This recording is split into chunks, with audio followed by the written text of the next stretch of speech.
Today is about autism, Autism Day. What is autism? And well, we're going to find out soon because my next guest is going to talk all about autism and why autism is so important to talk about. Yeah, we don't want to brush it under the rug. We don't want to not talk about it because we do want to talk about it. It affects everybody's life in so many ways, especially people with autism. And well, I say the word autism so many times in the beginning, but you know what? My next guest is going to be talking about autism. So stay tuned.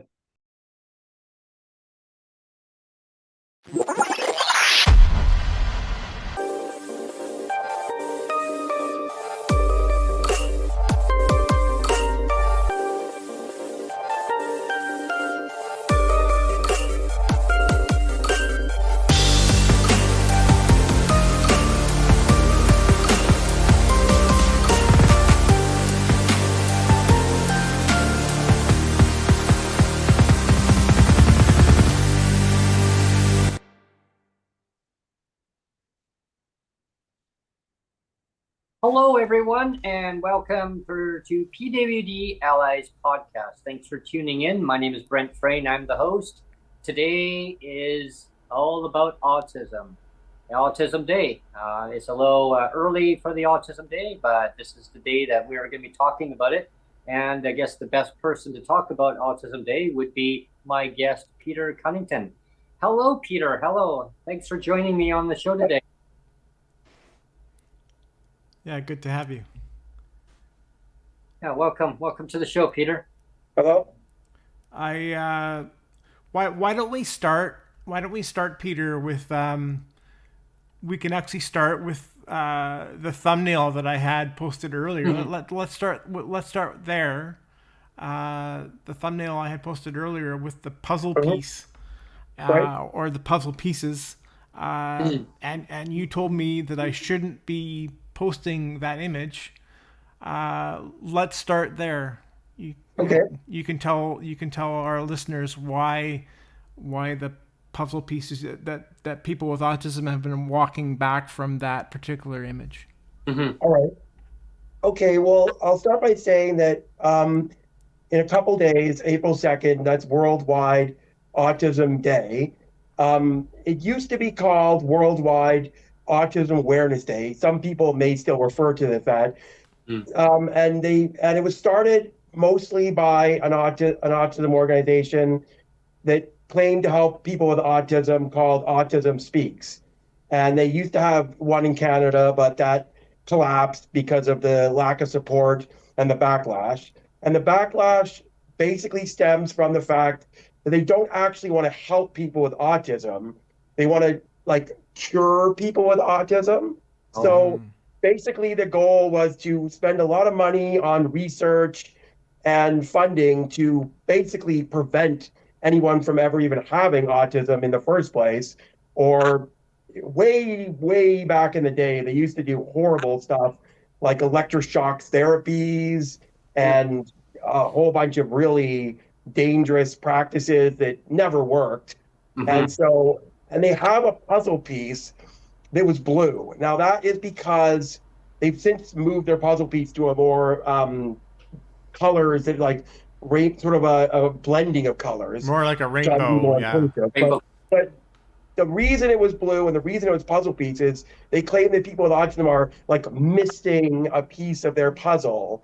They're incomplete. They're not like a whole person. They're somehow missing something. So the normal people need to help them to fill in their missing pieces. Right. And the other reason it was blue was because the original people who diagnosed autism in the first place were only looking at boys.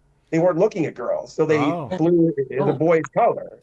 Mm-hmm. And so they just said, well, boys are blue, we're going to go with blue. And they didn't even think about girls. And so that they just completely left out a massive portion of the autism community. That's terrible. And and that was just terrible and horrible. And Yeah, and it's seclusion, right? It's being selective on different population, right? It's saying, oh, well, it's just boys or just men that have autism. Girls or women, no, they don't have autism. Oh, no. I mean, it can happen to anybody born that way, and the society has to just work with the situation, work with the people. You can't just cure. There's Yeah. no cure Well, for it. Yeah. again, it's interesting that you mentioned the boys thing, because Yeah, I didn't know that either. But I didn't know that. I was telling you before the show, when I was looking for images to use for the Right. thumbnail, the only images that were coming up were puzzle pieces. That was number one. There was like 40 or 50 images of puzzle pieces. So according to Google, still, puzzle pieces is the image to use. Plus, Oh, plus, when I also looked up images, the only images that were coming up were like boys playing with cars. So you're right. Like it seemed to be predominantly talking about boys. Like, like, yeah. yeah. So if I was looking, if I typed in autism, it was either the puzzle piece or pictures of boys playing with cars. And so it's really interesting that those images are still kind of pervasive, and you're quite right. I mean, I can understand why people would take offense to that. To say that you're incomplete, or Well, that it's it misleading. doesn't affect girls or something. Yeah. I mean, it's so Yeah. misleading, Peter, when then society will they'll believe it. Like, I mean, because hey, well, when Google says that, I mean, usually a lot of it's pretty accurate information in certain ways. But looking at how like Neil punched in about the graph, well, it comes up with that, and people will think, okay, well, that's what it is. I mean, it must be right, right? I mean, Mm-hmm. that's like in a comparison. I mean, this show's all about autism, but I'm just going to quickly use it as a comparison for one quick moment here and Yeah. get your take on this, Peter. That's Yeah. like in Google. Now, a lot of our viewers and listeners, everyone's familiar with Google. I mean, a lot of it's AI generated, or if it's iPhone, they'll type in it's all AI stuff. Well, it comes up with a lot of it accurate, but some of it's misleading. So Mm-hmm. here's the kind of a simile of basically what when you do a search for something, you punch in and it says why hasn't the BC government raised disability rates? Well, right away AI comes up. Oh, the government has raised rates 5 times since 2017. I mean, that's misleading, right? I Yeah. mean, Well, so it's technically true, but the amount is so insignificant that it barely counts as anything. right, and especially when they use the word significant, it's not significant. But it's just I guess interesting it's that Google itself is basically a mouthpiece for the government, repeating Yeah, repeating the same nonsense. Well, the government says this, so I'll repeat it the same thing too. Yeah. yeah, but when I mentioned Yeah. selective, like on their selective wording on how they come up with that, it's like selective of like autism. It's like selective of saying, well, it's just boys and men's. It's not girls and women. It's like Yeah. that selective category. It's like saying, well, all PWD majority live in subsidized housing. Well, no, they don't. I mean, there's a portion, but a lot of them pay market rent. And so yeah, it's that kind of that comparison, and I don't like using that comparison on PWD this and that, but it's just with this one scenario, I'm kind of looking at that going, wow, like yeah, Mhm. Yeah, it really, they, yeah, it's really because it's been so long. Now, what other organizations? There are some other organizations outside of Autism Speaks who mhm, are kind of rising up. One of them would be called ASAN. Well, that's in the States. It's called Autism Self Advocacy Network. And Mhm. okay, instead of it being run by professionals who have no autism, it's actually run by actual autistics. mhm, And so some people are either using, instead of the puzzle piece, they're either using like an infinity symbol, sometimes a rainbow or Right. gold.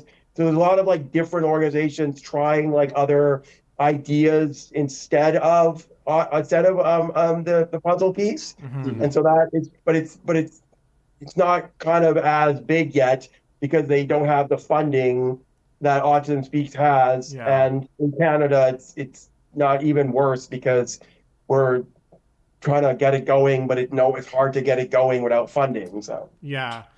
the funding definitely needs to be there. I totally echo that, and I mean, you put the resources in, the government puts the resources in, it actually helps to get a better understanding on autism, right? I mean, it's rather than brush it under the carpet and not. Mm-hmm. Yeah. What's your view on that, Peter? I mean, would you like to see the like provincial or federal like the counterparts getting a funding program? For sure. In fact, I don't know if you're aware of this, but I was diagnosed. I'll tell you a little. Can I quickly tell you a little about how I got diagnosed? Sure. So when I was a kid, like I think I was about 8 years old, I got diagnosed first with ADHD, and that I'm pretty sure I still have that too. And then later, when I was about 14, 15, I went to a place in Victoria called Queen Alexander. It's a children's hospital place that deals with like neurological developmental stuff, and they not like medical stuff. It's like different than that. But they deal and they have programs. And I was going there, and a man who doesn't work there anymore, really great man. I think it was Rob Lampard or something. I don't remember. But he thought, oh, he might have autism. So they did a couple days examination on me and determined, yeah. Well, first they said, this is something important to know. They said I was specifically diagnosed with what's called Asperger's syndrome. Mm-hmm. Now, since recently, the DSM has folded Asperger's syndrome into the autism. So now instead of it being Asperger's or autism, they folded them in. So it's now autism spectrum disorder. Mm-hmm. So you have, it's two reasons they did that. Was one is it was confusing because like you have Asperger's, you have autism. What's the difference? Confusing. And the other part was would do with funding. Like they would say, well, we only fund autism. Well, you have Asperger's. It's like, but that's basically autism. It's like, so they just gave up and they just folded the whole thing together. And so I was diagnosed with Asperger's, and now I just go by autism spectrum. And yeah, I went to this program at QA, and then I met a whole bunch of other people at a monthly meetup kind of thing at the Queen Alexander who also had autism. And that was the first time I kind of met anyone else with like, I mean, there might have been other people with autism that I knew, but I didn't really like associate with them that much. And then later I joined an adults group. But you're talking about funding. Unfortunately, the government doesn't provide any funding to pay for a diagnosis after the age of 18. If you don't get diagnosed pre-18 years old, you have to pay for yourself, and it can be upwards in the $3,000 or $4,000 range. Oh, and wow. 90% of most people with autism are living probably on low income or disability, and they have no funding to cover the cost of a diagnosis. It's starting to change. Some people are starting to work on this, but and so unfortunately also there really isn't any. The only really funding you can get when you turn 18 is probably going on disability. Most of the programs are for children because that's where the money is allotted. For the government allots the money to children and families. But when you turn 18, those programs are like you age out of them. You age out, and there is one group in Victoria called the Autism Meetup Group, run by another woman named Iris Gray. Sometimes she goes by Rainbow, and we meet casually at a coffee shop in Victoria. But that's like it. That's like the only adults group to meet any other adults, but it's not even a government thing. It's just a casual meetup. She just decided to do it because most people with autism live very quiet lives and never meet anyone else because there's nowhere to go. There's no places. So yeah. Oh, absolutely. I had a couple guests on last year, Peter, and they have autism themselves, and they moved to Winnipeg, Manitoba. But I had them on, and they lived under CMHC, through housing, through the branch off of BC Housing, but CMHC, Community Living BC. And they definitely felt the same thing that you mentioned, like feeling very secluded. No groups to go to, like to talk with, and there's no funding.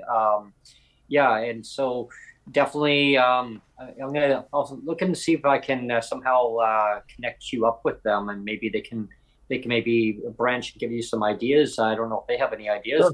Yeah. Well, I know maybe there's they want to something. go back to Victoria eventually, but of course, finding affordable housing is literally impossible, especially on Yeah. PWD rates and $500 shelter. I mean, that's not happening, right? So, I was wondering, Peter, Yep. how do you get assessed? Like how like we always talk about like if you're on PWD, you call it getting medically assessed, right? To Yep. get on PWD. So how do you get medically assessed with autism? Like what kinds of things do they do to determine that? Well, autism is a neurological disability, similar to something like a Down syndrome or like a brain injury or something like that. So Hmm. it's also a spectrum. So now to get diagnosed, I you do there's a bunch of different ways, but you would do a couple. Usually, it's a day or two of assessment with a doctor. What I did is a couple days with this doctor at Queen Alexander, and he just did a bunch of questions about like my my social skills, like my interaction with other people, Hmm. and how I act with other people. That's really what affects it. It Hmm. sometimes it's like it's not really like it's a learning disability per se. A lot of people have a lot of comorbid things that go with it, like depression or Hmm. learning differences. So they don't learn in the same way, or sometimes they even learn better. Like they learn more brighter, but in a Hmm. different way. Like there was yeah. a very brilliant young man named Jake Barnett, and he went to university literally at 8 years old Oh because wow. but he couldn't even tie his own shoe. Like Huh. he didn't know how to tie his own shoe, so he lacked the motor skills to tie a shoe. But he was so brilliant in the mind with numbers that he could Mhm. do pi up to like 300 digits or something. Oh, And oh. but he lacked like motor skills, and so it was very hard to diagnose him. They said he was not going to ever talk. They said he was going to be like in a nursing home or a care home for the rest of his life because Hmm. they saw they only focused on one aspect. Yeah. That's kind of what they generally like to focus on is how you interact, your skills, your life skills, and they will. But again, if you're an adult, it's very hard to find like a therapist. You have to find a therapist, and that requires a doctor. And of course, Mm. as you know, BC is having a doctor shortage. Yeah. So you first got to find a regular doctor, then you would refer you to a therapist or a cognitive person who deals specifically with autism. Yeah. And then if you can afford the $3,000 or $4,000 ticket price, they can do a couple day assessment. But Yeah. again, luckily, very lucky, I did it before I was 18, Hmm. and I'm already at those day programs at Queen Alexander. So yeah, Hmm. yeah, Yeah, absolutely. It's looking at the diagnosis for the autism spectrum. Uh, mhm. yeah, I mean, there's so many people that are undiagnosed that Oh yeah, trying to find a doctor that will assess them. It can take I mean weeks to months to years. I mean, in many cases, years and undiagnosed. I mean, well, some people could be on income assistance waiting to be diagnosed to be registered as a medically assessed and designated as a person with disabilities in the province BC or any other province really matter of fact across country, and it can be just anguishing for the person, because then they fall under the criteria from the government saying, well, you need to work, you need to get a job because they're under that income assistance threshold. Hmm. And meanwhile, they have the underlying diagnosis, but they haven't been diagnosed by a doctor. You know what I mean? So yeah. it's frustrating, right? And yeah, I mean, what do they do? I mean, Yeah. Basically, yeah, they just try. Like again, for example, there's a person who lives in my building who actually also goes to my autism group. I knew them prior to that, and she wasn't diagnosed till well into her 60s. oh Like my gosh. she had I mean, she struggled her whole life with not wondering, A, because she's a woman, and B, because just back in the day, actually, in fact, I don't know if you know this, back in the day, they used to call autism childhood schizophrenia. They thought it was a version Oh, wow. of schizophrenia for children. Oh, I And did. so they eventually realized, no, childhood schizophrenia is not the same as that. That's something totally different than regular schizophrenia. And so then they came up with a guy named I can't remember his name. He was a guy who came up with the concept of autism. I think the first early diagnoses were in the 40s, and then later they branched out, as I said, to Asperger's syndrome, which then eventually got folded back in. But a guy named Hans Asperger came up with it like in the 80s or late 80s or something, Mm-hmm. and that persisted for a while until, as I said, they got folded it back in. Yeah. Mm-hmm. Mhm. One thing I was going to say, Brent, and I kind of want to table this for both of you to comment on, is and we've talked about this before, is there's no handbook to when you have a disability of any kind, right? There's no handbook like when you're disabled, like like lots of people are born with a disability. Like myself, I have cerebral palsy, and you have your impairment, your vision impairment, Brent. But there's no handbook, right? And I just find like there like for all of the government programs that are out there, nobody kind of tells you that they're out there. You kind of have to do your own legwork, and that I think that can be a hard thing too. It's like you kind of wish that maybe government would try harder to have more information out there that's readily, because it's just like it's all hidden away. It's like, oh surprise, we have this. Oh surprise, we have this. I mean, but if you don't do your own digging, you'll never find it. It's not like it's readily easy to find, like any of that stuff. And I just wanted to get your comment on that too, Peter, if you've kind of come across that as well. Oh, 100%. Yeah. Do you want me to tell you more about some of the stuff that I've had to go through to like work with that? Sure, yeah. Okay. So luckily, thankfully, unlike some people, my mother was quite aware of these she did a lot of research because she was a stay-at-home. She worked a little bit at the schools. She used to work years ago as a nurse, but she quit that in the 80s. And then she worked a little bit like at the schools and other places, but she had a lot of time to do stuff. And instead, my dad worked. Thankfully, at the time, there was enough you can live on one salary. And today, that's not possible. But so she worked very little, and she was able to help. And so she knew to research all these programs and get involved and figure it out. But they are, as you said, they're very they dug around, and it falls under other places. Like, I don't know if you've ever heard of Inclusion BC. That's another great organization. Yeah. And they are the ones who are. It shouldn't be these private organizations doing the research to tell you about, like, there's a program you can get involved with called disability income. No, it's what's it called? Where you get money, you put money aside, and that's savings for your future. Oh, and if you're on disability, the RDSP, the RDSP, yeah. RDSP, that's the word. Sorry, I'm blanking. But if my mom never told me about it, I would have never known about it. Like, it's so buried, and it's a great program. You can put a little bit of money aside every month, and then the government will match the contribution for your money. But no, there's no website. I mean, there is, but it's buried. It's not very well known about it. So as soon as you go on disability, they don't really give you the information about it. They don't tell you. And then housing is the other thing, is they have like a bunch of different types of housing, like, that you have to get on, and it really is a problem when you have a disability like an autism, because it's not clear as to where you fit into the housing.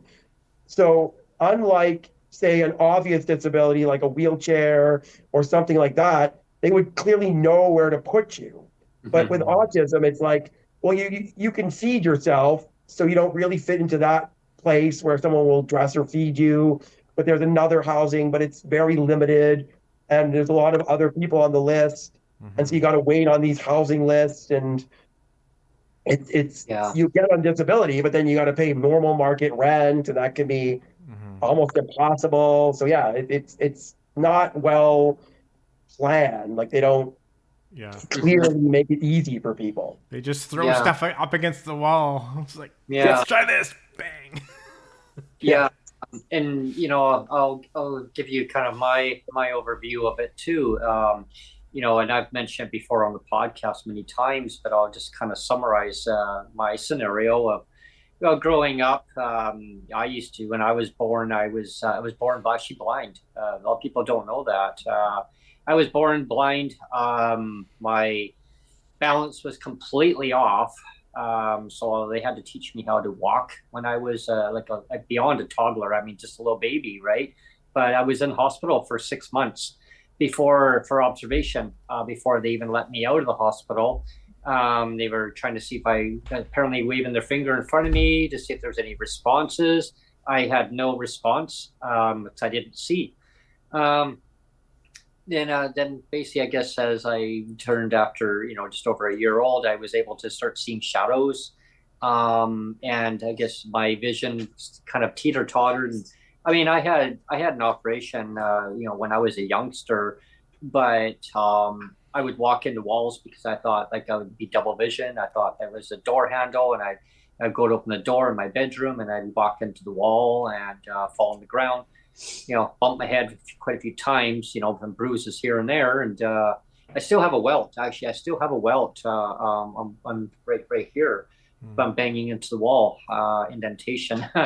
I also got another welt right here from like a little teeter totter that I had, and I flipped off, and I lost my balance. And yeah, I'd always stayed there all my life. But well, with that being said, my mom realized that I was having a lot of vision problems, and so she talked to a top specialist in Canada. Like same as you, Peter.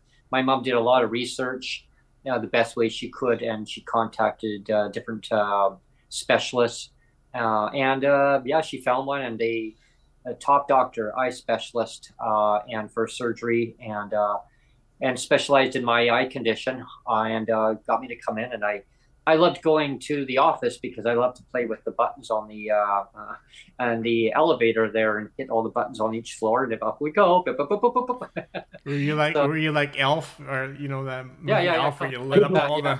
the? Yeah, it's like, shut up. I said, yeah. So up I went. My mom's like, oh, she got so upset with me, right? She's like, well, it's gonna take forever for us to get to our appointment. But I went in there, and next thing you know it, I went to the hospital. I woke up, and I was very sick. I was very sick for, I guess, over a week. It got to a point where I got very so sick that I got very dehydrated, and so they had to take me to emerge. So I was in hospital for, for a while. They had to give me like they call it an oxygen tent and stuff, and Oh no. yeah, and I had like pneumonia, like or well, borderline, not quite pneumonia, but it was my oxygen level was down. I guess somehow it affected me in different ways, I guess neurologically, because I had an eye operation. So they had to move the pupils forward so that I would see straight.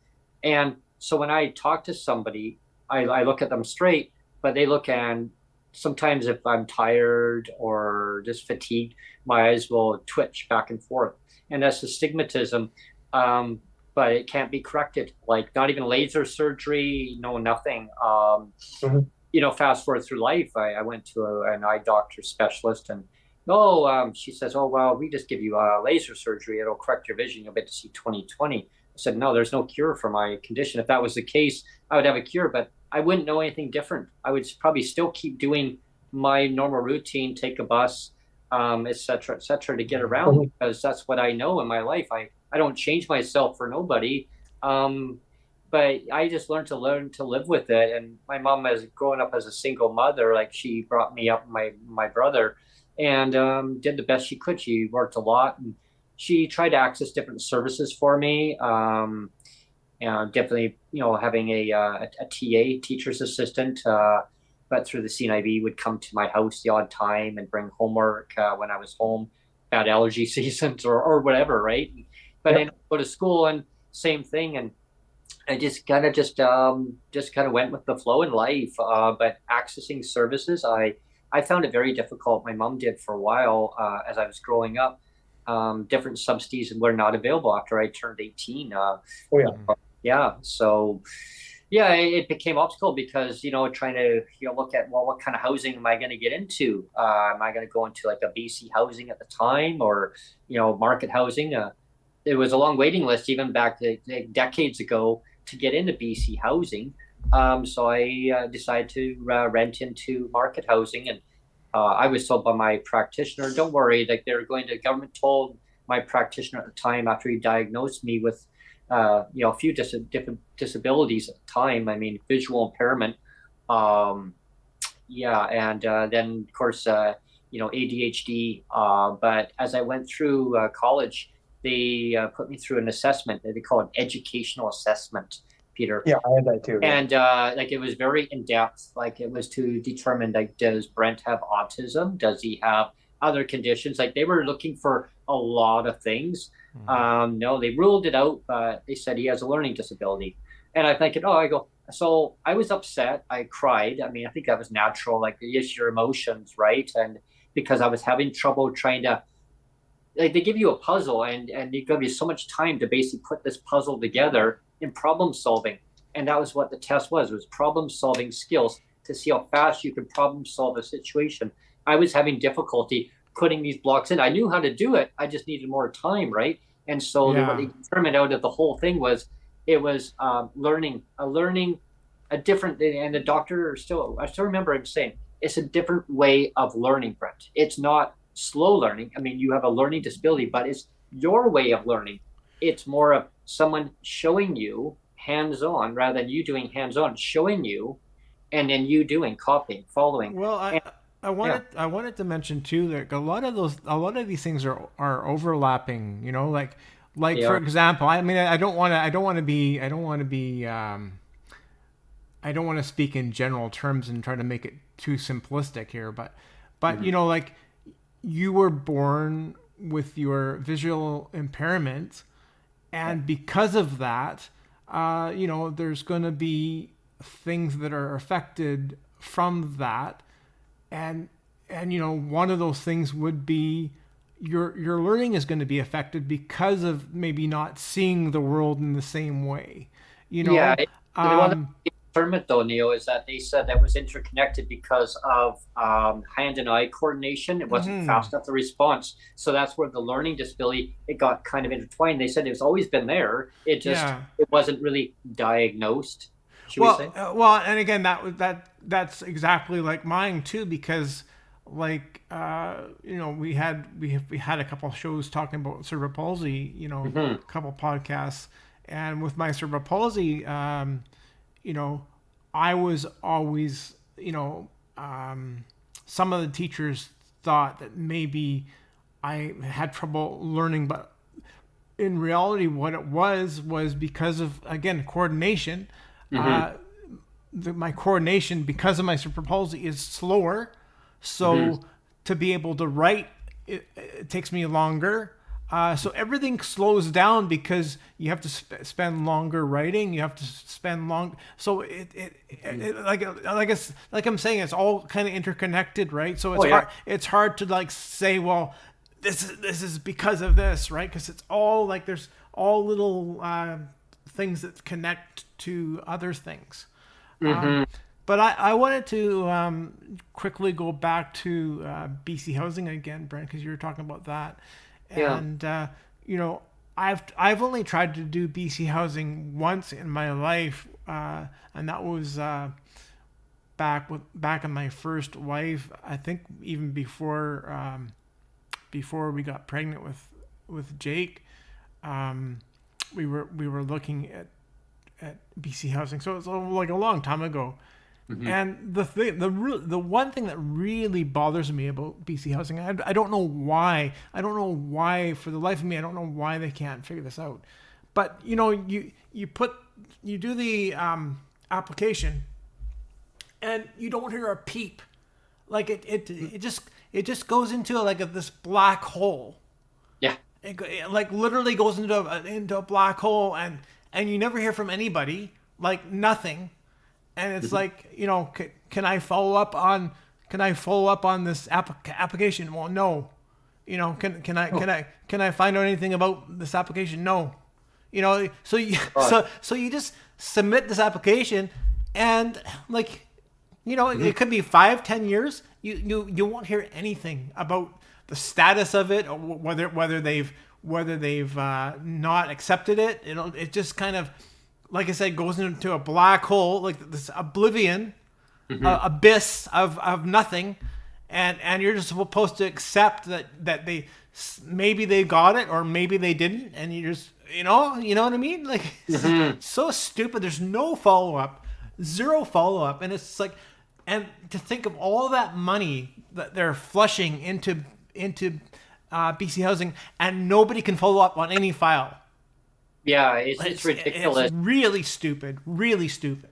I mean, here's another ridiculous thing that just came up, and I'll get Peter's take on this. So the UN just came out with an overview of looking at how Canada is responding to the CRPD. They've now given Canada a real black eye. I'm saying, like, why are you not complying with the CRPD? And they're actually demanding that Canada repeal MAID and also the Canada Disability Benefit, and actually strengthen the regulations to what they were supposed to be when they first honored when it came out with the CRPD. It's like, ouch. Yeah. Strong recommendations. Of course, they're recommendations again.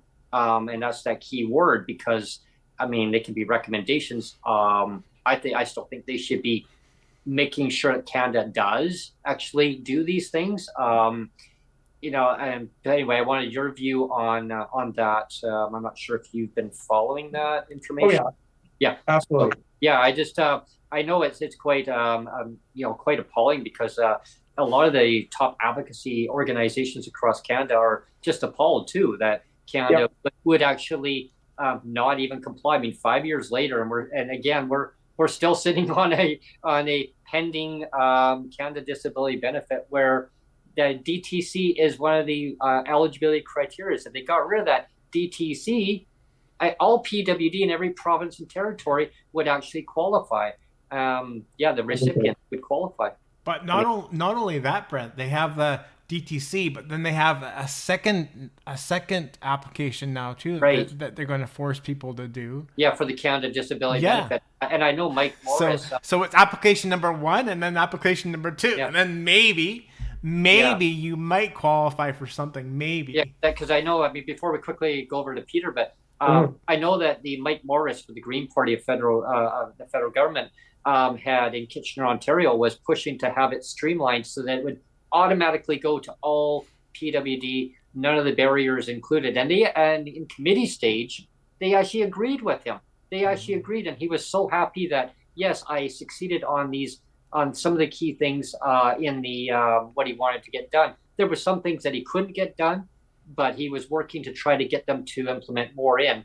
And again, they just backtracked and said, thanks for the information, but we're going to go this way. Yeah. And even some of the top advisors to the minister who was in charge at the time, Carla Quantrill at the time, and then it got switched over. They did a bait and switch, right? They switched the Titanic chairs around and put Kamala in there. And of course, she just said, well, But anyway, the fact is that a lot of the provinces were actually waiting on the CDB, saying, well, the federal government's going to do it, so we don't have to raise the rates, because the federal government's they're going to do things the right way. Well, we know that they haven't.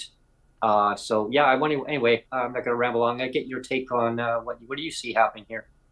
Yeah, exactly as you said. There's 2 levels of government giving out 2 different types of money. Yeah. And one thought, we're going to get all this money, so don't worry, we won't need to raise the rates and then the other government said, we don't want to give you too much money, because they were worried about clawbacks and other problems. So in the end, they gave this poxy $200, which is like, I mean, it's supposed to be a top of it. It's not only $200, but still $200 on top of it. It's still pretty poxy.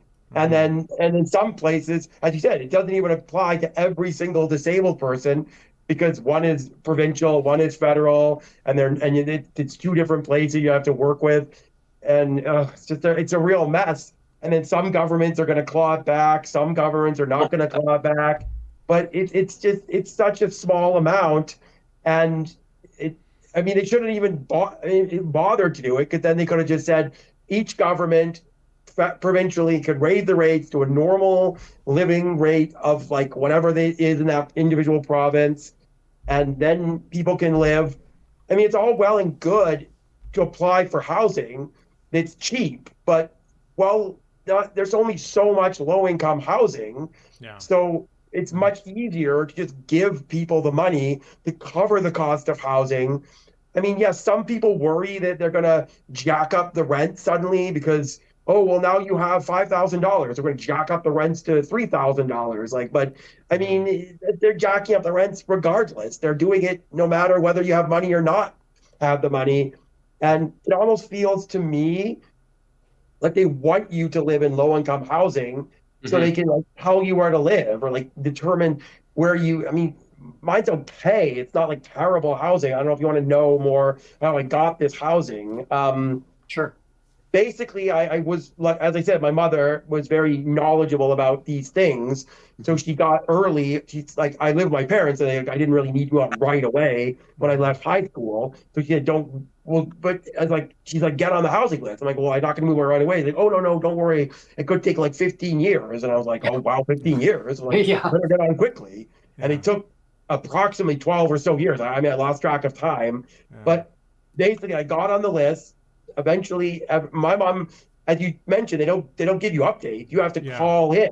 You have to call in yourself and ask where you're at, what's going on, where you're at. And there's all sorts of different types of housing to apply for, different avenues, different organizations. So you have to apply for all of them. And then there's like home share. That's one option. There's this option. There's that option. But it's so hard to like navigate where you fit into what place. And so, yeah, she spent all the time, called in all the time. And 12 or so years later, they said, okay, you have a house. And they don't give you lots of warning. They just give you like literally 30 days. Wow. And that's it. You're ready to go. And if you don't take this, they give you they give you one or two choices to choose from. Luckily, the place I have was okay. It's close to town. It's fine. And that works well for me. And then they just, you get the house, and then you have 30 days to go. And luckily, again, I was in a much better position where I lived with my parents. So I didn't have to move out straight, like instantly move into the place and move all my stuff in one go. I could take my time. But it is stupid, like I said, like that it's like all of a sudden it's like surprise, 12 years later, surprise. And you know, like in my case, like I said, I mean, you try to follow up and it's like, sorry, we're not going to tell you anything. So it's just your application just sits there, and so you don't know if anybody's seen it. You don't know what the status is. You know nothing, and you just have to assume that somebody's looking at it. Yeah, and it's just really, really stupid. The whole thing. I mean, or even if you're in market housing and you want to move into low income housing into under the BC housing umbrella, right? I mean, low income housing. According to BC Housing, nope, they can't do that. What? Nope. They can't do that. And I'm like, well, that's another problem. Can I quickly tell you about that? Is the government only wants to house you when you're not housed. So they want to house you. Yeah. But if you're considered, okay, so basically I was living with my parents and they asked me, are you housed? Will they throw you out of your house? I'm like, throw me out in the street. And it was like, well, just stay where you are. I'm like, for when? And I'm like, till I'm 50, till I'm 60? I can't live with my parents when I'm 60. They'll be in their 90s. Like, that would be ridiculous. I can't have a 60-year-old man live with a 90-year-old. So that's insanity. So basically they want me to be more homeless before I can get any assistance, or just wait and hope that my name eventually comes up on the list. And so it's even worse, as I mentioned earlier, it's even worse when you think it'd be easier to have a diagnosis like autism versus something else, but in terms of the services, no, because you're not quote unquote disabled enough. So you have to be like more disabled before they will actually almost like you got to get you worsen your disability. Yeah. Then they will look at you and go, well, now we feel like you desperately need these services. So we'll then finally, but as you're waiting for the services, you could worsen your situation and you could get worse. So the government doesn't really want to put a lot of work into preventative help. I call it preventative maintenance. I think the government wants us to all cut off an arm or something, and it's like, now you've proven you're more disabled. That's good. You know, Well, you qualify now. You've lost you've cut off your own arm. You know, great. I remember back when my family physician had diagnosed me as as a permanent disabled person in BC, and I had inquired with him about federal. I said, "Well, I heard something about federal," and he goes, "So this is your disability, okay? You don't have other disabilities that are going to prevent you from being under the criteria. What the federal government, their requirements are even more stringent than provincial." And I went, and he goes, so he looks at the paperwork and he goes, "No, I can't do that, Brent. I can't just make something up that's not true." And as time went on, they became more stringent on their DTC requirements. Like he would not sign off, and he says, I go, "Doctor, I mean, I could get an RDSP." Well, put money into a savings account. I go, no, they'll top up. He goes, "You need a DTC. You need to be registered under federal in order to do that. In order to do that, you need to have that first in order to get an RDSP, Brent." He goes, "I know." He goes, I have other patients too that they do get it, and it's hard to get. But he says, I cannot put my profession on the line, and I'm not going to lie to basically make it sound like you have all these other conditions. You don't have celiac disease. You don't have Crohn's disease, because I was talking about all these supplements, Peter. And he goes, so I can't make that happen magically and say, you've got all these conditions. Congratulations, Brent. You get all these supplements. Do you want all these supplements? I go, well, I'd like to have the supplements. He goes, do you want all these disabilities? I go, no. I mean, you could get them. And I mean, in life, I mean, nobody knows the magic card that's out there that, knock on wood, they don't get all these other conditions, because all of a sudden you get them. Oh, now you qualify for one of those supplements. I mean, in his view back then, I mean, this is decades ago, Peter, but he says that just raise the rates up to a standard way of living, and that way people can buy all the stuff that they actually do need, that those supplements say that you need to have the conditions in order to get it. He was a smart doctor. He goes, maybe I should operate on the government. I go, oh man. Like he was fuming, and he goes, I'm a surgeon too. Maybe they need me to operate on their brain, Brent. I'm like, what do you think? I go, I have no comment. You mentioned supplement. That's a very good example. That's something that the government sees almost as experimental. Yeah.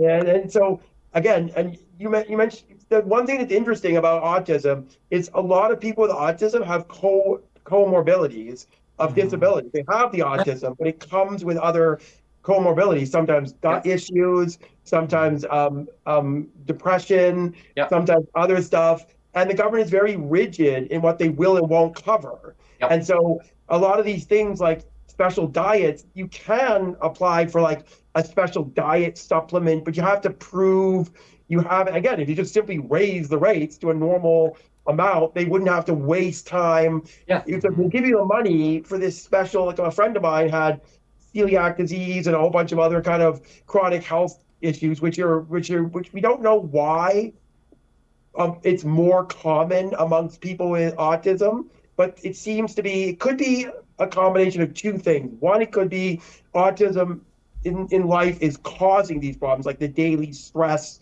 of having autism is causing these problems, or they are just connected we don't really know. There's a lot of misconstrued, but now people need all this stuff. Well, you're now having to pay for all these extra things. It'd be great. Like, I don't think people understand, like, let's say Stephen Hawking, for example. It's wonderful that Stephen Hawking, sadly now he's dead, but he had a talking computer. Well, I don't know about other places in the world, but BC doesn't just give you a talking computer if you have a disability and you need a computer. And sometimes people with autism are nonverbal. Like, I don't know if you understand how a nonverbal autism works. Do you know about that? I've heard of that. I've heard of that before. Yes, but you can maybe explain that to So, myself and so to basically, yeah, I can talk fine, and some people misconstrued. There's a lot of misconceptions that when you have autism, you don't talk enough, which is just a misunderstanding. Going back to the old model of autism, but nonverbal autism means your voice works fine. You can totally your voice box is perfectly fine. It's that there's a link between the brain and the mouth, and somehow the neural pathways are not completely working, connecting in such a way, so you wind up not being able to speak. And so some people, like I actually have a my cousin's child has autism, Mm. and they found out early because he was not speaking. Like I spoke at a normal age. That's why I didn't get diagnosed till 15. He was diagnosed real early, Oh, like 3 or 4, I think, because he didn't speak at a typical age. So they thought, well, that's a little different, and they got him diagnosed. And now they've done cognitive speaking with him, and he started to learn to speak. hmm. But if the brain never connects with the mouse, and some people that never happens, they may have to use a talking computer. And that can either be a typing computer or it can have pictures. But that's not just something that you give everyone. They don't just give it to every single person. Mhm. You have to go to the doctor. You have to apply. It's quite a process. And so it's all this technology. Like I don't know if you're aware of this. There's these gloves, right, for people with who are deaf. And if you apparently do sign language, Yeah. you can literally sign with the gloves, and it will verbally speak. Because it's great if somebody knows sign language, but most of the world doesn't know sign language. So if they don't know sign language back to you, then hands are just nothing to them. And so these gloves are great, but it's an experimental thing. And so the government doesn't want to pay for all these experimental treatments or things that needed. And it's even worse when you're an adult, because I don't know, I'll tell you a story. I actually worked for a brief period of time, or a year or so, with a child who actually had autism. They knew their family, and I did a bit of respite care with this kid who had autism. He had autism, I have autism, so we were able to work together. And there was all these money allocated to him because he was 8 years old at the time. But that was none of that's available when you become an adult. So Yeah. if you don't get to that point where you use the program well, by the time you're an adult, oh well, you missed your opportunity. It's your window's closed, and we'll give it to someone else. And now your window, it's almost like a window that you have a very limited, finite amount of time to use this programs. And if you don't get them in time, windows close, go on your own. I've got a perfect example too, Brent, where, when I was younger and I had a lot of braces, like the metal braces for my legs, because my legs are bent, right? And so the braces would straighten my legs. But a lot of that stuff was very experimental. Like when I was younger, you kind of felt like a little bit of a guinea pig. They would just try stuff, and it's like, well, maybe this will work, or maybe this will work. But they would just try stuff, and they like you were saying, Peter, they didn't really worry about money because I was still a kid, and it's like, well, let's try it, and if that doesn't work, we'll try something else. Yeah. But now that I'm an adult, and a couple of years ago, like everybody knows, that I fell and I broke my hip. Well, when I was in the hospital, one of the doctors says, I'll arrange to have a home visit for you for a physiotherapist, so you can have some physio when you're at home, so you can recover. And I thought, well, that's great, and I'm thinking, wonderful that the government can do this. And you know what it was? I got one session, Yeah. because the physiotherapist came to my house and he says, okay, that's it. I'm done. You're on your own. So it was one session only. And it's like, yeah, good luck trying to recover now. And go on your merry way and try your best to recover from the broken hip. See ya. Oh, Man, I mean, that's the difference, right? And it's just, and again, I mean, I don't want to sound like bitter grapes or something, but it really is a really bad disconnect when you can throw money at kids, but it's like as soon as you get an adult and you have an injury or something, it's like, well, we better not throw money, to have people recover properly, from a really significant injury. We can't do that. well, that's what happened to me. Like I had to pay for physiotherapy and chiropractic treatment for, 9 months, 9 months of treatments, and I'd go there on a regular basis, and it wasn't free. It wasn't covered. I had to pay it out of pocket, and luckily for me, the doctor struck me a deal where I just had to pay a certain subsidy amount. It was like $40 a visit every time, and it would have been a lot more than that. But I mean, I was going through like pain and suffering. I couldn't even get out of bed. I remember waking up one morning, I'd injured myself on the job. And of course, I couldn't go back doing that same kind of thing again. Like it was repetitive, and that was it. Like that was it for any repetitive stuff in my life. I didn't realize I took it for granted, I guess, in life that, hey, put your mind to it. You can do anything, Brent. I mean, go for it, do it. And I just kept doing it over and over and over. But I mean, it was not to get into specifics of saying, because I'm not here to throw the employer under the bus, but it was more about a learning curve for myself of saying, okay, like you cannot do, and it's not worth pushing yourself to the point where you injure yourself to the point where you cause yourself more disabilities to add on to it just because it's the work, right? You know what I mean? And I guess I pushed myself where I thought, well, yeah, I can do this, and yeah, but I remember having pain when I left that day, and okay, like, oh, ouch, like I must have done something.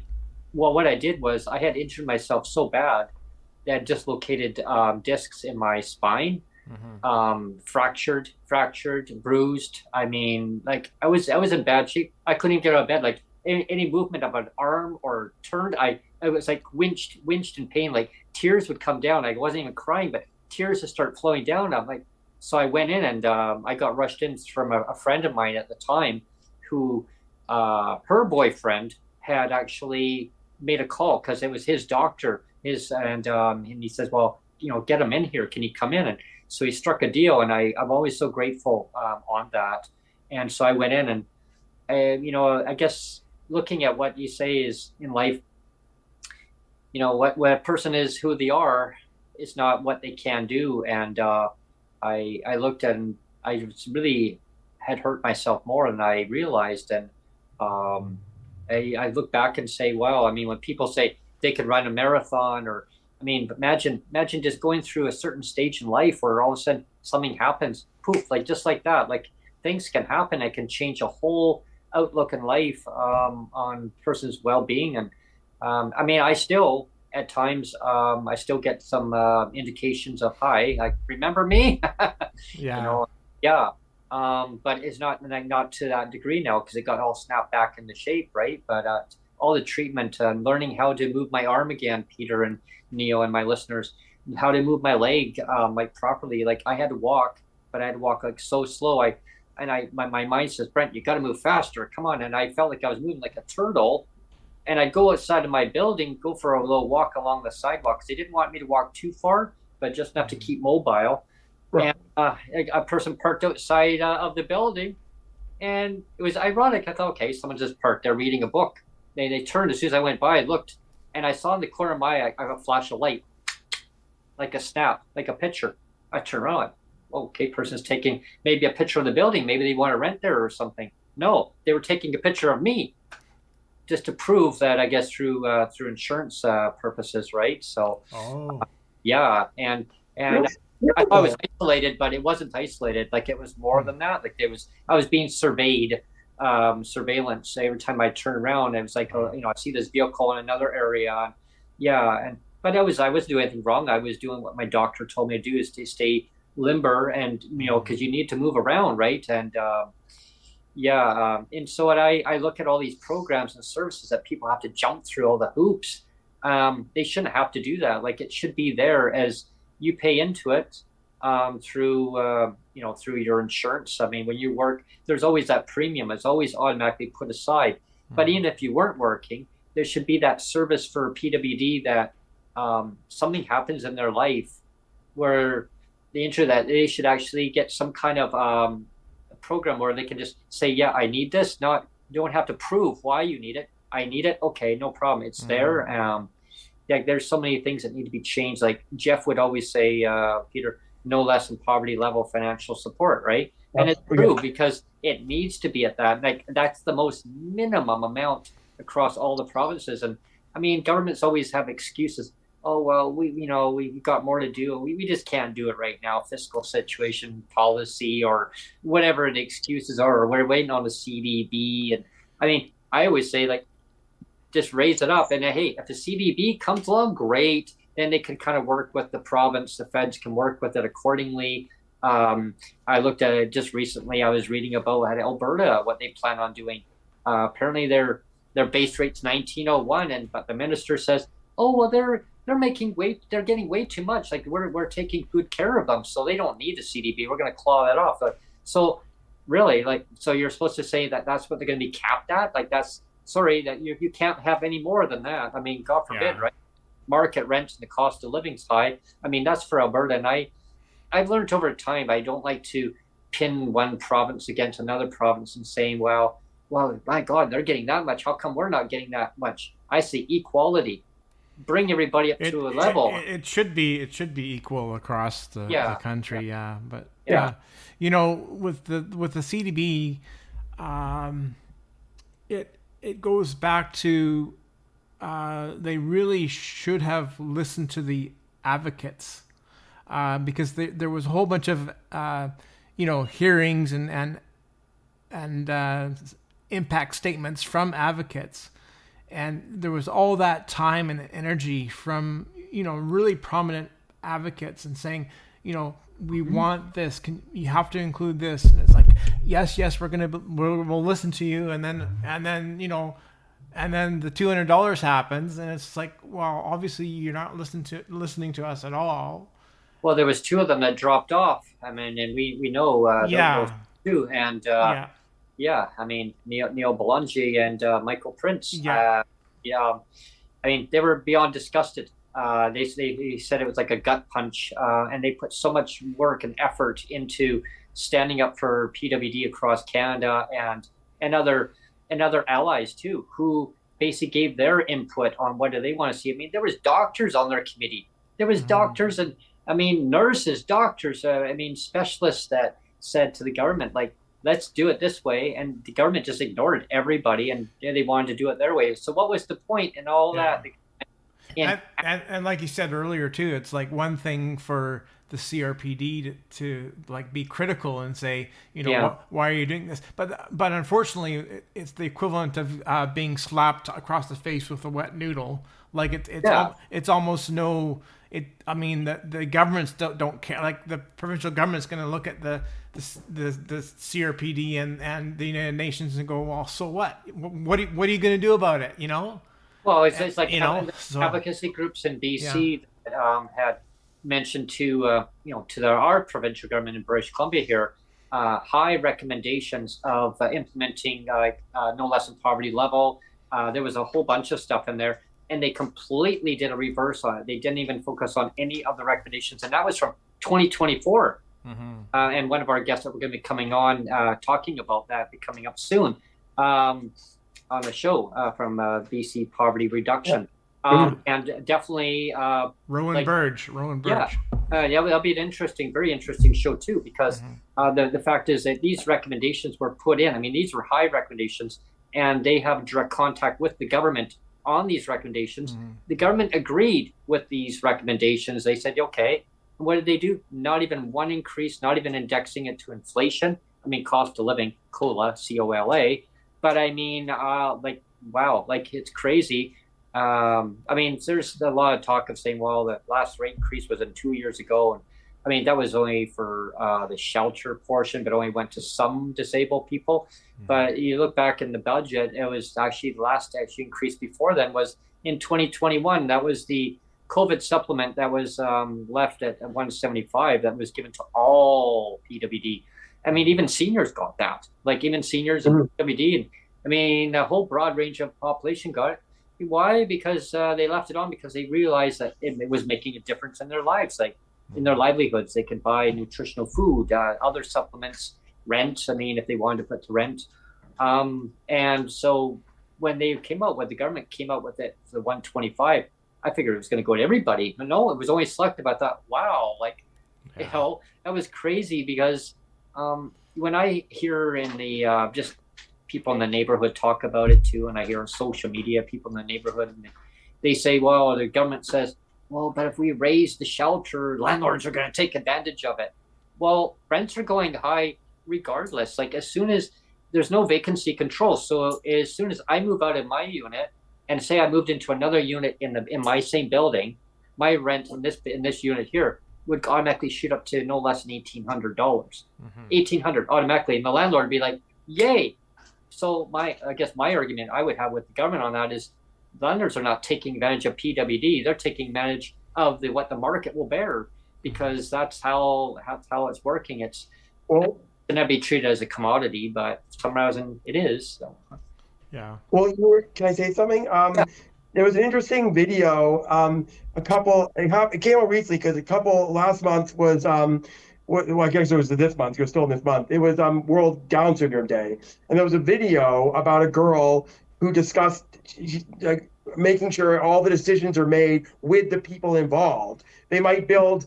Like back in the day, okay, like here's an example. In one part of the video, a guy's like, if you hear the bell, the fire bell, run out of the building. He's like, I'm deaf. Well, what do I do? Like, I hear the touch screen. I'm blind. Well, you don't. Yeah, I didn't see it. If the things are made by people who don't have the specific individual disability, then they wind up being not. It doesn't work for that person because they're not part of the process. It would be like if a kid.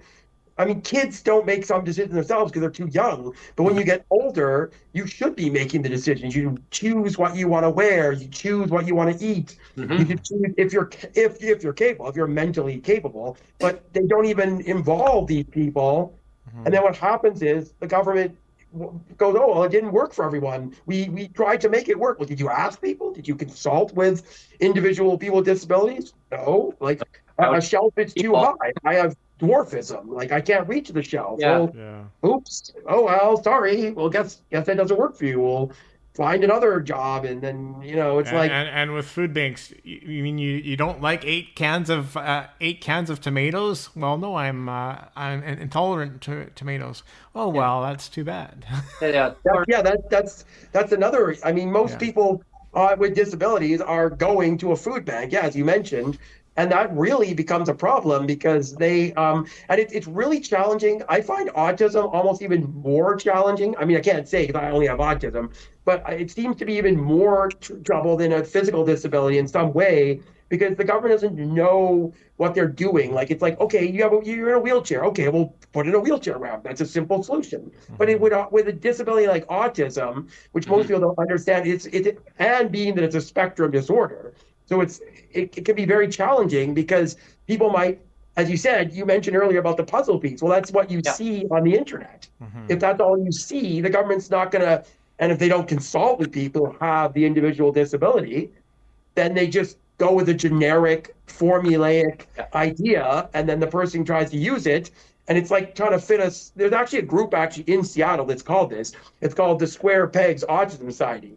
And they literally, basically like taking a square peg and sticking it in a round hole. I mean, I'm a square peg. I'm going to go into the society as a round hole.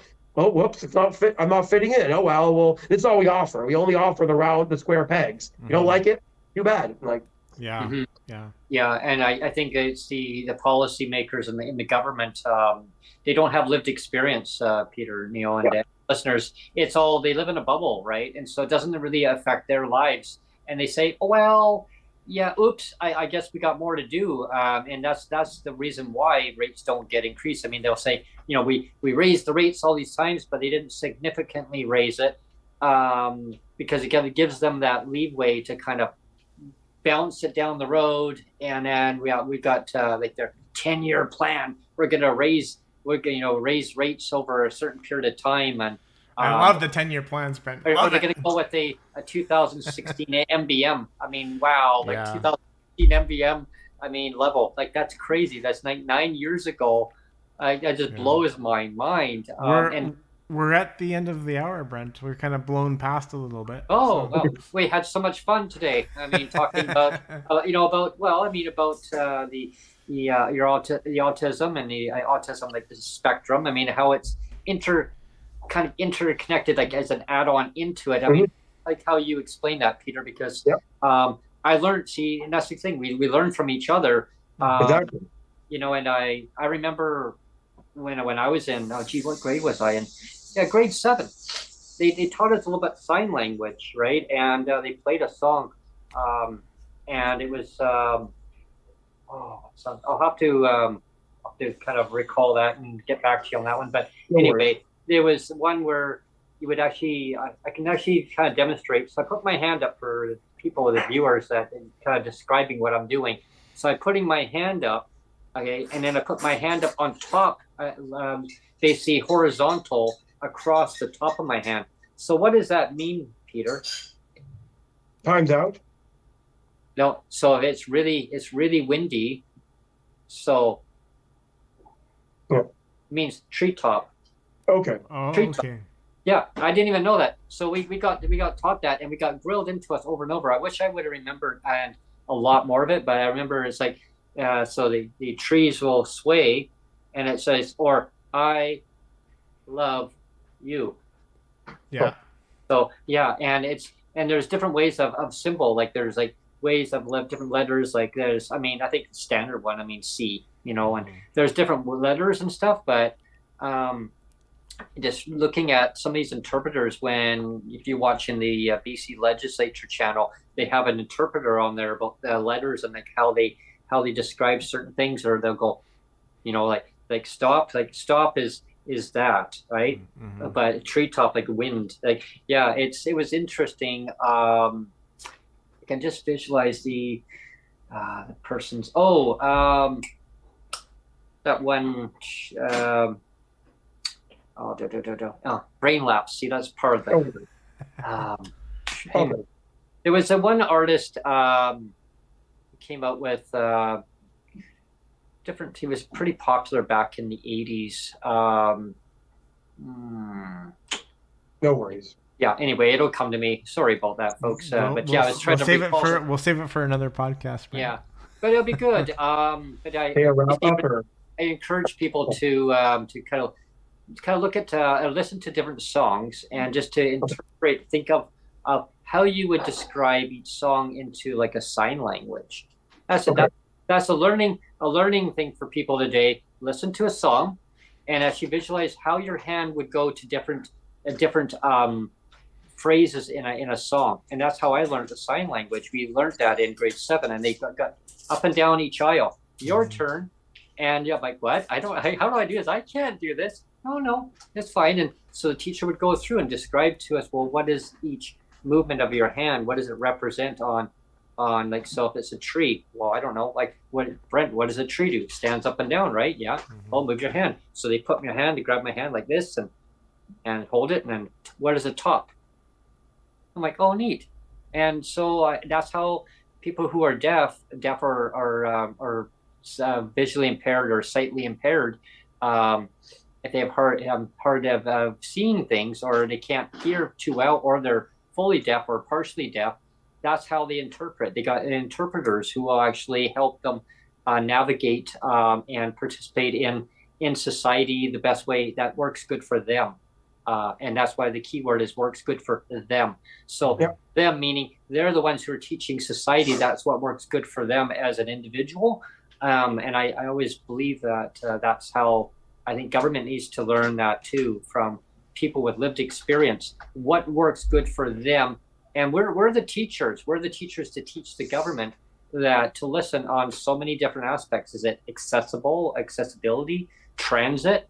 I mean, when I talked on our last episode about transit, I mean, my gosh, Peter, I mean, it's still a gong show, right? I mean, no transit to Victoria. Like, And I mean, Sonia's mom and dad, I don't understand why it's a simple mode of transportation. Why can't Victoria provide the service? I go, because Cowichan provides it. And Cowichan says, well, we don't need to get Victoria to do it because we provide the service. So it's one hand throws it against the other hand, but nobody wants to deal with that, right? But Transdev, I mean, they're a company that's a Canadian arm, and they're actually main companies in France. Go figure. Yeah. France. That makes sense. Yeah. They got French fries. Should I say like a wrap up or? Sure. Okay, well, I just quickly say wrap up is, it's, as I said, autism awareness, well, it's not used to be called Autism Awareness Day, sorry. Autism, Worldwide Autism Day is coming up on April 2nd.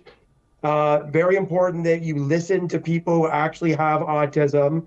And if the organization is not involving people with autism, wonder why, or ask questions, or really get them involved and hear from the actual autistics, because it's their day, and that's the key. And the entire month technically was sort of Worldwide Autism Month of April, but because it was started in the States, it's kind of sort of in Canada.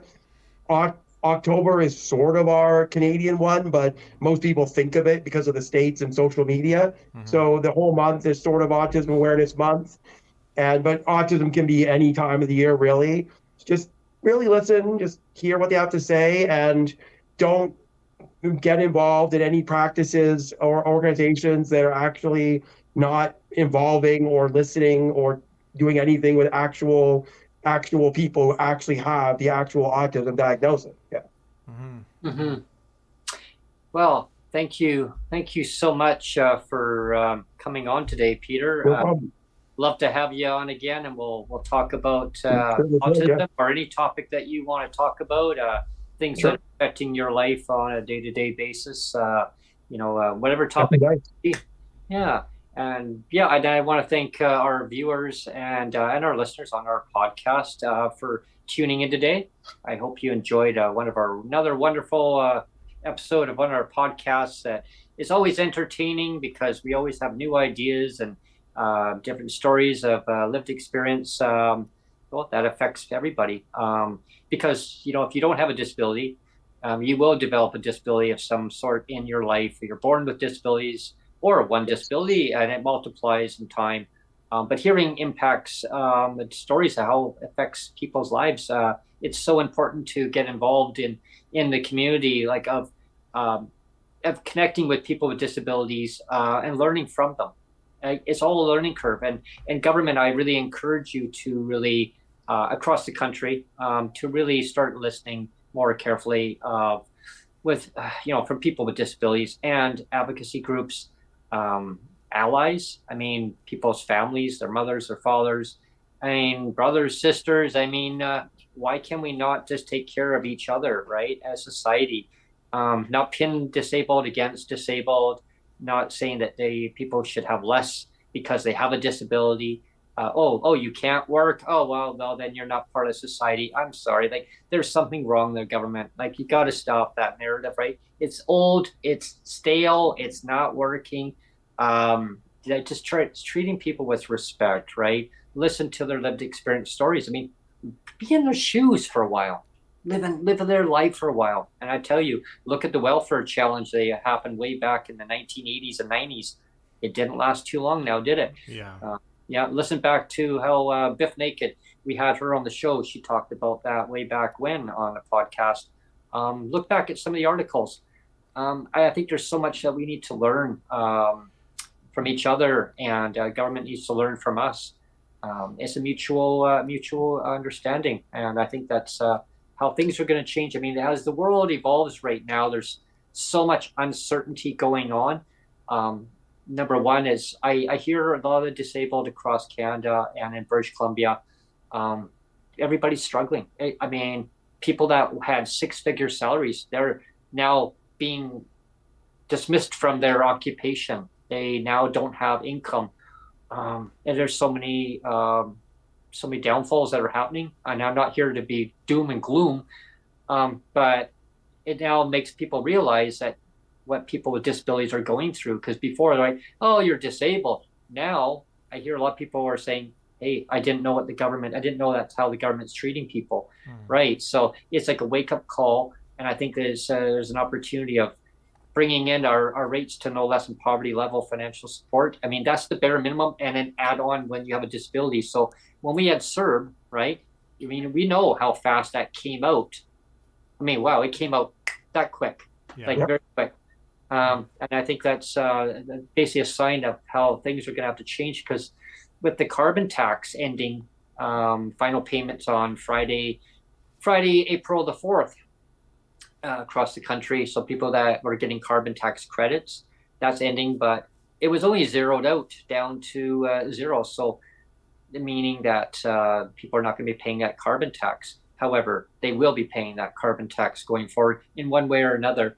But people with disabilities or low income, they're going to have a huge impact, because that's a loss of income, a huge loss of income on the quarterly payments from the federal government, right? It was by the provincial, but got administered by the federal government, put out there on your GST. So that was something to look forward to. Now with the government not increasing rates also, and waiting on the CDB, people who do not qualify for the CDB because they can't get a DTC, that's another a problem. So I think what I'm recommending before we end the podcast, what I'd like to say is, get Peter, just your final comment on this. I want to see the government actually amend the BC budget and actually bring the rates up. At least if you can't bring it up to poverty level financial support, at least bring it up to, like another $500 above. Like, I mean, on a permanent basis right across, and work from that point on and bring up to poverty level and tie it to cost of living. I'd like to see it up to no less than poverty level. I know that the government's going to have a huge hole in their budget of about a $2 billion shortfall because of getting rid of the carbon tax. However, the government should not have counted on that, because it should have been revenue neutral in the first place, right? So the government has lots of other revenue streams they can tap into. Anyway, what would dollar figure, if you had something to say to the government right now, Peter, what would you say about raising rates? Obviously, raise the rates to, as you said, poverty level. Obviously, I don't think they're going to just suddenly add in $1,000 tomorrow. You have to be slow increases. But any amount, even a couple $100, is a lot, considering when you're really, really rich, a couple of dollars seems like nothing. But when you're living paycheck to paycheck, or your disability check to disability check, that's a lot. That seems like a little bit, but that might be the difference between getting a quality meal or a fast food shitty like box meal that it's not as quality, or going to a food bank. So yeah, they obviously eventually raise it to a level that coincides with housing and all the expenditures everyone has to spend. But in the interim, just little increments, as much as you can get within a reasonable amount, and promise people this as soon as possible. Yeah. Basically, don't wait for some policy. Don't wait for some election. Don't wait for some CRPD benefit. Don't just do it. Just done. Yeah, just get it. Yeah, that's it. Yeah. I always say, just do it. Do it. yeah. That favorite line, eh? Yeah. Because people are just so distraught. And I mean, when I looked at the BC budget and it came out, I mean, 0. I'm thinking, wow. I know we talked about on the podcast before, and I said, well, what did we say? Oh, I think they're going to do 0. Yeah. They must have thought, well, okay, well, they said they're going to be 0, so let's just do 0. Wow. Yeah. I mean, that was like a slap on the face. So again, yes, government lived experience, what I just said, what Peter said, and what a lot of our other viewers and listeners would say the same thing. You can change the budget. You can amend things. I know things can get changed on the fly, just like that. I was told that by some other politicians, by the way. So, yeah. Anyway, thank you, everyone, for tuning in. I really hope you enjoyed today's episode.